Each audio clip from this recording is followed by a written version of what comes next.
Well, quite the day. A lot of updates, a lot of work being done at the barn today, getting horses prepped for this week. Also, we have horses racing in Kentucky and Ontario and everywhere. So a lot going on. I had got a call from the race office in Mohawk and said, hey, can you drive a horse in race one? Yeah, so I'm on my way down a little bit early than I was planning to race a horse, an unnamed horse. I have no idea who it is in race one.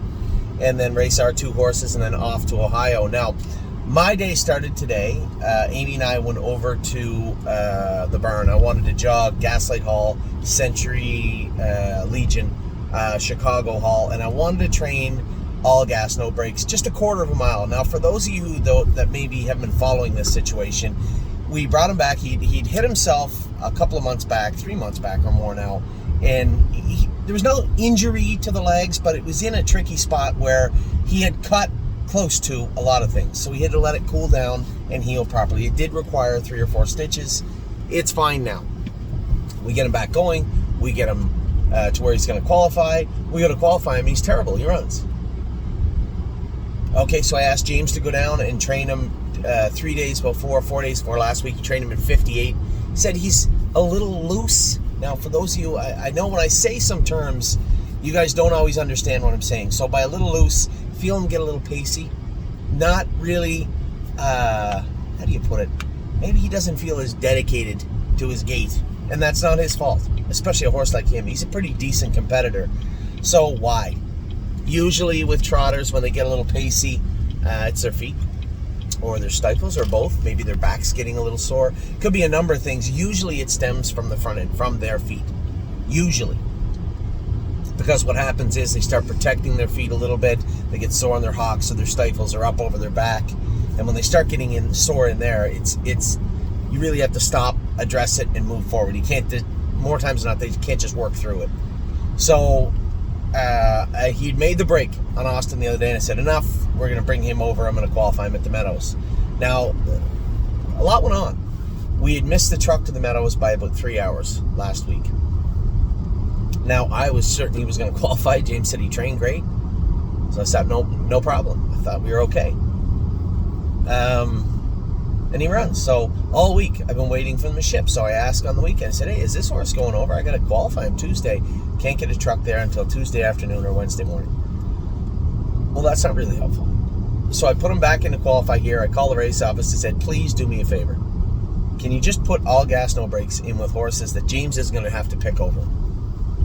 And in fairness to the race office, the only age trot they filled was one with Twin B. Archie in it, who James has to drive. I can't stay here to drive this horse. Now, I did go a quarter of a mile with him today. We changed all his shoes around. We changed all his equipment around. And when I trained him, I felt comfortable enough to say I could get him around. Was he perfect? No. But I believe we recognized some areas that could be helped. So step 1, get him qualified. Step 2, address those issues. And step 3, move on. Whether it be in Ontario or the Meadows or Northfield or Minnesota or Indiana or anywhere, let's get him going. Now, these are professional drivers. It's not like I'm saying, oh, I guess Buyer James can't go with them. He can't go. But asking somebody to step up and go with them that doesn't know him is difficult. So I'm going to do that to Sylvain tonight. I'm going to ask him, I need you to go with this horse. Can you go with him? Get him around. And we'll see what goes on tomorrow. Was he perfect today? No, but I thought after the changes, he was measurably better. I was going to say infinitely better. Quite a bit better. So we'll hopefully get him around tomorrow. And then Amy and I and James went out and jogged all 3 of the Colts together. Century Legion, Chicago Hall, and Gaslight Hall. James went with Gaslight. He was better. I think I was on to something when I just said between the swimming and working, although he wasn't working hard, he was working a lot. And I think he just got a little bit tired out. A little bit flat, a little dull. As I said to Danny, it would be like the same as me working a remedial job, but every day before I went to work, I had to do a sink load of dishes. After a while, you start to hate your job. So, open bridle, 2.5, 3 miles a day jog. He's sound. 2.5, 3 miles a day jogging. I just want the horse to relax. They said, well, for how long? Until he seems sharp again. That's what I want. So probably it's going to take a couple of weeks, but all of this will play a role on his physiology, on him growing up and maturing over the next little while. So I think it'll play a big role. Gaslight Hall is ready to go whenever we want to drop the hammer and put a couple of strong miles into him, but he's not ready to go until he feels like it. And today he looked great. He looked comfortable. He looked happy, but still want to see that twinkle in his eye type situation, that sharpness come back.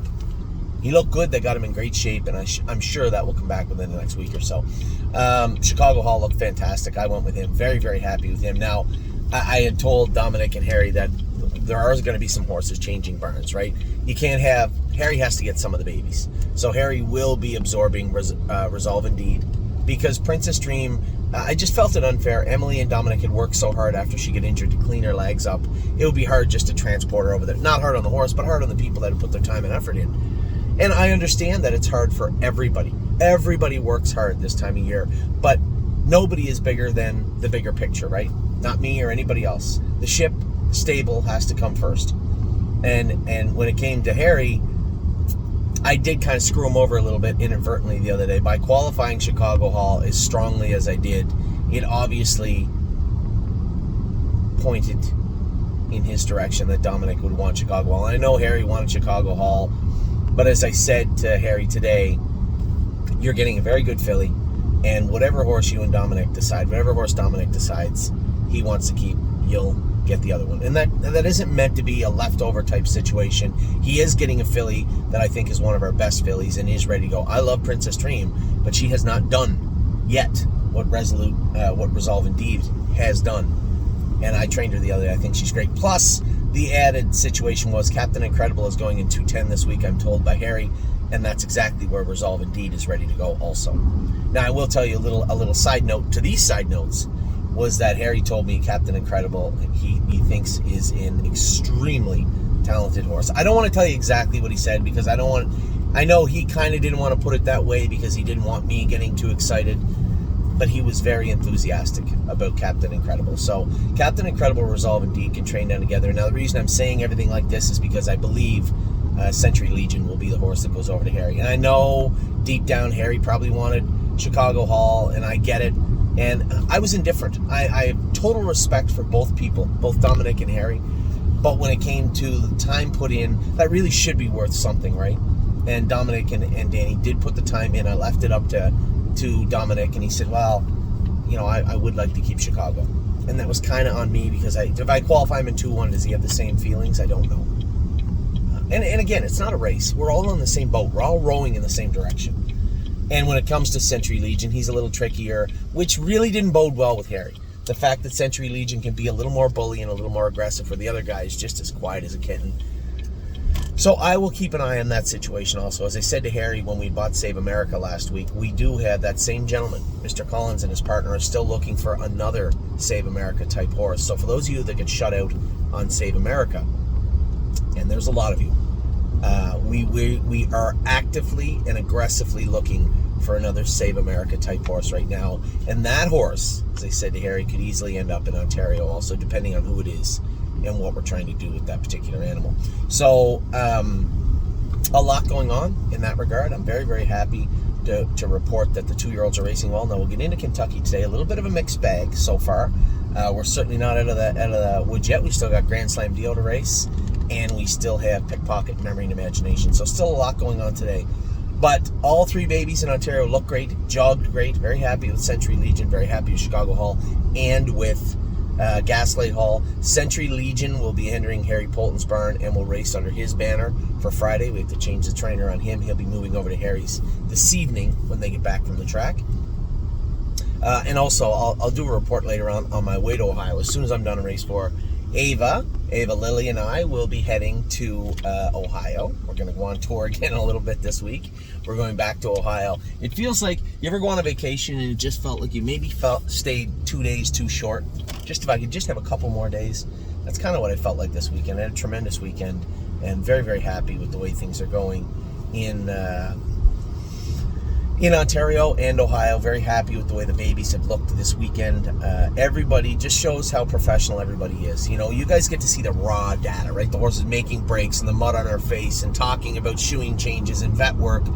But the finished product is always what you have to keep your eye on. We just give you an opportunity. To see it all. raw view, and I think a lot of people are learning from that, and that's also a feather in our cap. So happy with Ontario, happy with the way the horses turned out today, and I'll hit a few little updates also. So a lot of people message me, and just Scotty Zeron just messaged me to ask about, hey Anthony, Momentum, or we'll talk about him in a minute. Rose Run AJ. That pop-up series comes up Friday, but he's in to qualify. Have you given any thought to that? My apologies. We absolutely have given thought to that. The only reason we entered him into qualify was in case that pop-up series did not fill, right? And with respect to country dancing, the vet work we did last week at the clinic required a withdrawal time, so she could not race on Thursday. In fact, she can't race till Friday or Saturday, I believe, at the earliest.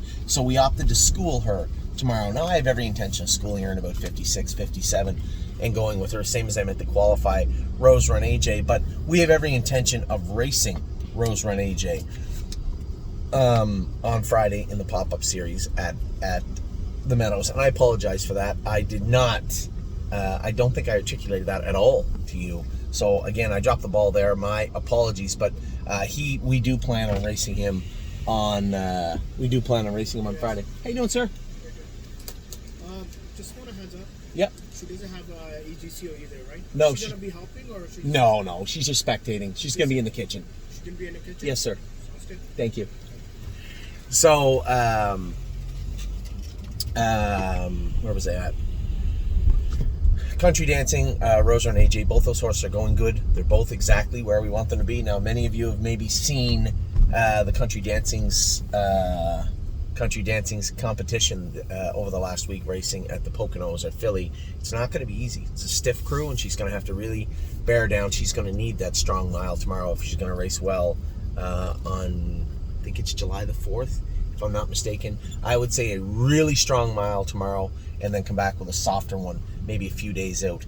But again, that'll be up to Tim as we head into this weekend. So that is those two, all gas, no brakes. My Wicked Heart is in to qualify Wednesday. I wanted everybody to know that. And she seems good. Everything seems fine. Mountains for All, still a little bit off left hind. We're going to the vet. We're going to have him looked at and go from there with him. Now, we'll know tomorrow. We'll know tomorrow much better what's going on with that guy. He did come up a little bit sore left hind, but there's nothing found. We've seen this video before. We've seen the movie before. How does this one end? We'll find out tomorrow. Either way, it's nothing too serious, but we will get to the bottom of it. Now, in regards to Kentucky, I'm going to give you a quick rundown of the races so far because I have to go sign in at Mohawk. Arson was absolutely incredible. You guys have no idea. This horse trained one time since his win in 150 and one in Philadelphia. He trained one time in 2 minutes 4 days ago and then goes out. Scott drove him absolutely perfectly. You know, I'd said it to him in a text. I said, you know, people see people drive horses and say, I could have done that. Well, I could have done that. I can assure you I couldn't have done that today. His patience was on display, and exactly why he is Scott Zeron was on display. And I don't mean to, you know, pat him on the back or pump his tires. I don't have to. The way he drove the horse today was absolutely spectacular.